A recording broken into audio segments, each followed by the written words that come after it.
Hello mga kapobrentisoy, good morning po.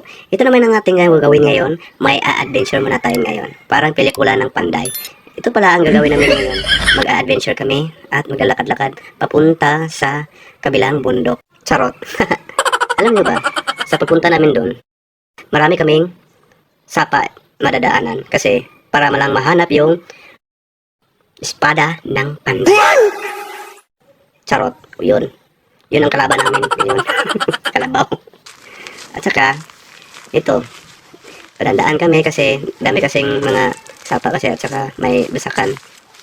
Parang overlooking. At saka, kikita natin doon kung saan natin mahahanap yung espada ng Panday. Surprise ko na yun kung ano ang gagawin namin doon. Kasi, alam nyo na kung ano ang gagawin namin doon. Yun na, flashback na namin ito para kikita ninyo ang overlooking naming isla. Ito na pala, yung marating namin yung mahiwagang Panday. Ito, Panday ba to? Itong mahiwagang kangkong pala, yung hinahanap namin. Dito lang yung makukuha namin sa mga kangkong doon sa basakan. Ito, kumukuha ako yung mga hindi gaano matigas, yung malambot yung tangkong. At saka, hindi ako apak din sa puti kasi alam nyo na, may mga linta dyan. Ang lalaki. Kayo na bahala kung kayo ang umapak dyan. Kasi ako, alam ko na yan, may linta dyan. Kasi ito na, yung nakukuha namin koleksyon, yung mga kangkong. Diba? Alam nyo? Yung probinsya kasi, puno-puno, pesto na gulay, at saka iba pa yung makikita nyo. Libre lang lahat. Kung masipag lang kayong kumukuha ng mga pang-uulam nyo. Ito. Diba? Sulit. At saka babalik na kami. Baka gagabihin kami kasi marami kasi kaming dadaanan ng sapa. 5 sapa ang dadaanan namin para makapunta kami dun sa bahay namin. Charot. Parang Panday. Ito na. Naglalakad-lakad kami, papunta doon, pauwi na kami. Saka, dami kami makikita doon, kung ano-ano. Dito kami dadaan para dali kami makauwi. Dami kasing sapa dito eh. Ito, yun. Uy, tingnan mo na, di ba? Isa lang yung kalabaw pa. Nagiging dalawa. Yun ka? Magic. Yun, ito na, yung last. Yan, dinadaanan natin ngayon. Ito na.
pwede na i-serve yung recipe kangkong. Thank you po. Sana nagustuhan nyo yung vlog ko. Paki-like lang at share. And Pobreng Tisoy Channel Vlog. Thank you.